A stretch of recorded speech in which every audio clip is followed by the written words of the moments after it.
Hello, Mermaid English here, Eric. 25 helpful English phrases. Let's go. Introductions. Sometimes breaking the ice in your second language can be difficult.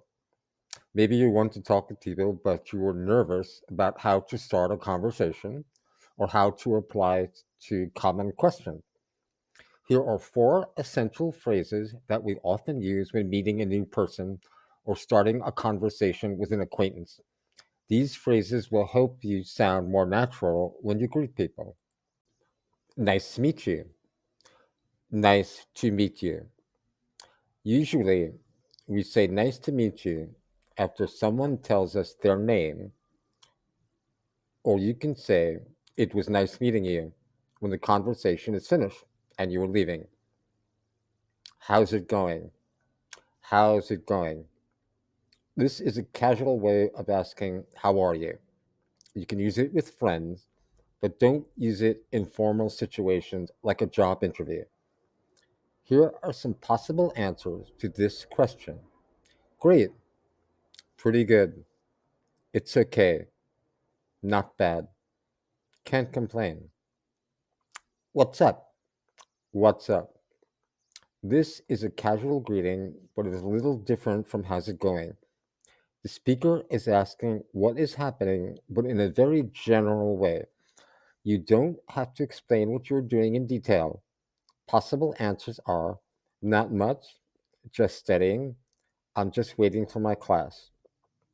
What do you do? This question means what is your job? Be careful.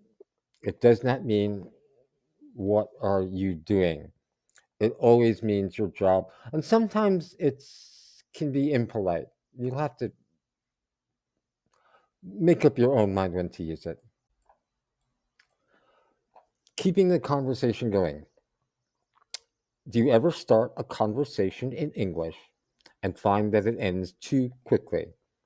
If you want to keep chatting, it can help to show interest in other people's opinions. Here are three phrases that will help you keep the conversation going so that you can practice your English and make new friends. What do you think about? What do you think about? This is a general question that can be used in any situation. Most people like sharing their thoughts, so asking this question can help you to continue a conversation. How did you get into? How did you get into? To be into or get into means to be interested in something. If you have learned something about a classmate or colleague, you can use this question to ask about their hobbies. For example, how did you get into playing chess? Check this out. Check this out. This is a common phrase that you can use to ask someone to look at something. For example, check out this view. You can use this phrase to show your new friend something interesting or funny. Ending the conversation. When it's time to end the conversation, it's best to do it in a natural and friendly way.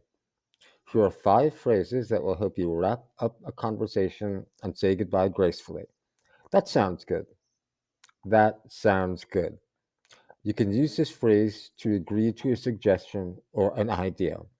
For example, if someone suggests watching a movie, going to a restaurant, or taking a break, you can reply, that sounds good. If you agree, sometimes people just say, sounds good. That works for me. That works for me. This is another phrase that you can use to agree to a suggestion. This phrase is a little bit different from that sounds good because that works for me is more useful for plans and arrangement. For example, if someone suggests meeting at 3, you can say, that works for me. It was nice chatting with you. It was nice chatting with you. You can use this phrase to say that you enjoyed talking to someone. This can be a good way to start a friendship. Have a good one. Have a good one. This is a friendly and casual way of saying goodbye. It means have a good day. I'm heading home.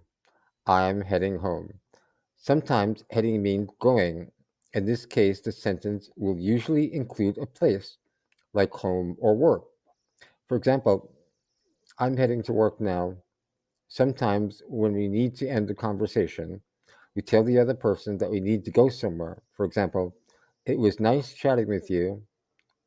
I'm going to head to the gym. Useful questions for clarifying. When you're learning a new language, you will sometimes need to ask clarifying questions to make sure you understood. This includes asking people to repeat or explain something.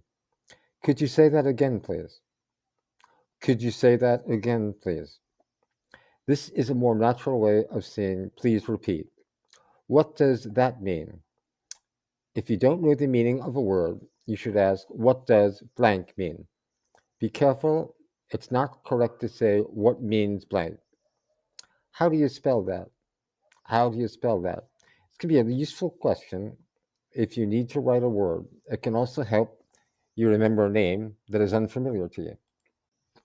Useful questions for polite interactions. When you ask a stranger or an acquaintance for help or for permission, there are different ways that we can ask politely to show respect. These three phrases will help you sound polite when asking questions in English. Do you mind if I? Do you mind if I? Do you mind if I sit down? You can use this expression to ask if an action would disturb someone.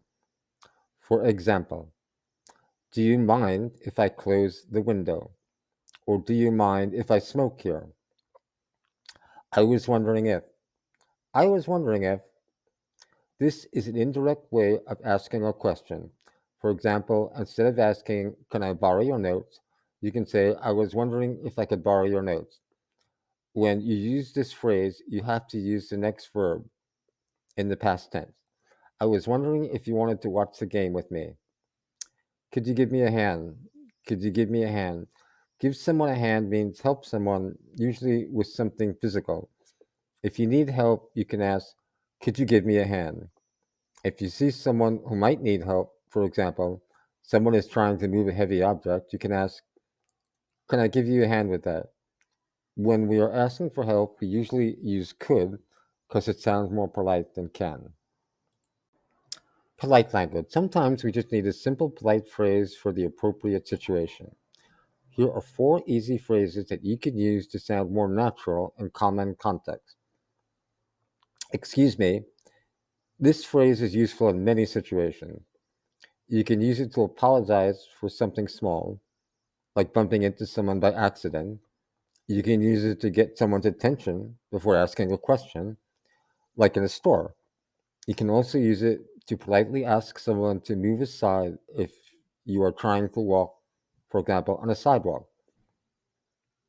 I really appreciate it. I really appreciate it. When you want to say more than just thank you, you can add this phrase. For example, thanks so much for helping me. I really appreciate it. That's really nice of you. That's really nice of you.